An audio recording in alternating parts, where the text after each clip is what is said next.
क्या राज है नीलिमा, तू सास ससुर के साथ रहती है फिर भी सोसाइटी के हर एक्टिविटीज़ में भाग लेती है। सजी सवरी भी रहती है, कैसे मैनेज करती है तू? हमें भी वो राज जानना है। सुनीता ने नीलिमा से पूछा। कुछ नहीं यार, बस दिमाग से काम लेती हूँ। वो लोग भी खुश और मैं भी खुश।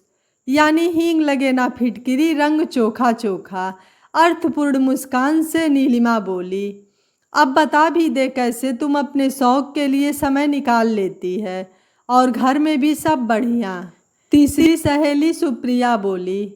देख, जब भी मुझे खाना बनाने का मन नहीं होता मैं सासू माँ को बोल देती, माँ ये कह रहे थे आप कोफ्ते बहुत अच्छा बनाती हैं, मुझसे आप जैसा बनता ही नहीं। बस फिर कौन माँ होगी जो बनाने से इनकार कर दे। मेरी सासू माँ गदगद होकर कि बेटे ने फरमाइश की है, तुरंत बनाने को तैयार हो जाती हैं। बस वो खुश कि बेटे को आज भी उनका बनाया खाना पसंद है और मुझे खाना बनाने से फुर्सत। किट्टी हो या घर में कोई पार्टी हो, मैं आधे से ज़्यादा काम सासू माँ से ही करवा लेती हूँ। और तो और जब मुझे मम्मी जी का कोई गहना पसंद आ जाता है तो मैं उसकी इतनी तारीफ़ करती हूँ कि मम्मी जी मुझे ही दे देती। ननद रानी को मैं मौका ही नहीं देती सासू माँ के गहने ले जाने का। सब सहेलियाँ राज जानकर मुस्कुरा पड़ीं। वे भूल गईं क्लब के दूसरे कमरे में सीनियर सिटीजन की बैठक चल रही थी। नीलिमा और सुनीता की सास ने भी सारी वार्तालाप सुनी। दोनों की सास भी आपस में अच्छी सहेलियां हैं।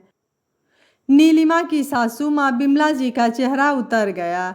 अभी कुछ देर पहले ही वो किसी से बहू की तारीफ कर रही थी और अपने को भाग्यशाली बता रही थी। सुनीता की सासू माँ सरिता जी ने सहेली का चेहरा उतरा पाया तो पास आकर उनको हौसला बढ़ाया। तू क्यों उदास हो रही है बिमला, वो आज की बहुएं हैं तो हम लोग कहाँ किसी से कम। मैं तुझसे जैसा कहूँगी तू ठीक वैसा ही कर। उन लोगों ने भी अपनी सहेली को बहू से काम करवाने के तरीके बता दिए। हम आज की सास हैं पर बहू तो पुरानी थी, अपनी सास के सारे तिकड़म अच्छे से जानती थी। अगले दिन इतवार था। नीलिमा देर से सोकर उठी। रसोई में सन्नाटा था। अरे अभी मम्मी जी उठी नहीं क्या? नाश्ता तो क्या चाय भी नहीं बनाई। रसोई में झांक कर रसोई में देखा। सासू माँ के कमरे में गई तो वो मज़े से रज़ाई तान कर सो रही थी। नीलिमा ने उनका माथा छू कर देखा। ना, बुखार तो नहीं है, फिर क्या बात है? तभी पीयूष की आवाज़ सुनाई दी। नीलिमा, 10 बज गए, अभी तक चाय नहीं मिली। मम्मी जी उठी नहीं, नीलिमा ने पूछा तो पीयूष ने बताया, हाँ उनके घुटने में दर्द है। सुबह वो उठी थी, कराह रही थी। मैंने ही उन्हें आराम करने को बोला।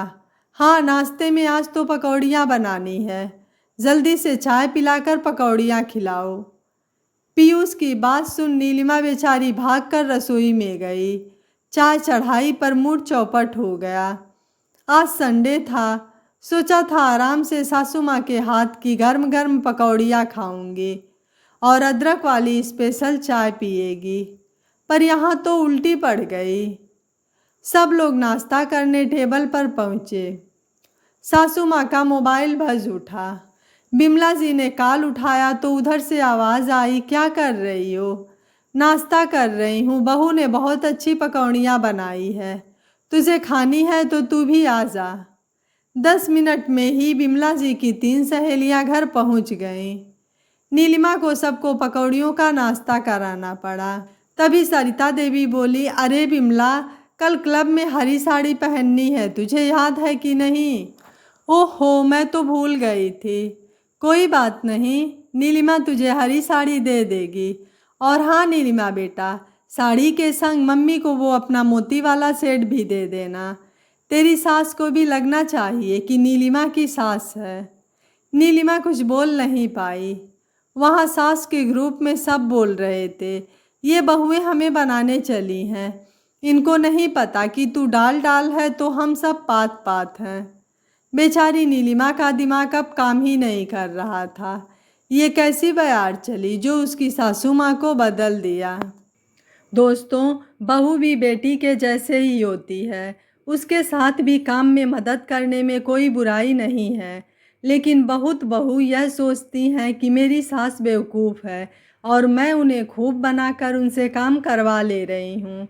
लेकिन बहू को भी यह सोचना चाहिए कि अगर तुम्हारी भाभी भी तुम्हारी माँ को ऐसे ही बेवकूफ़ बनाकर बुढ़ापे में उनसे काम निकलवाए तो उन्हें कैसा लगेगा। सास बहू का रिश्ता माँ बेटी के जैसा होना चाहिए, जो एक दूसरे के दुख दर्द समझ सके, उन्हें बांट सके, ना कि चालाकी और कलाकारी का। यह कहानी आपको कैसी लगी, आप हमें अपनी राय कमेंट बॉक्स में ज़रूर दीजिएगा। वीडियो पसंद आया है तो वीडियो को लाइक शेयर एंड चैनल को सब्सक्राइब कर लीजिएगा। Thank you for watching. मिलते हैं अगली कहानी में।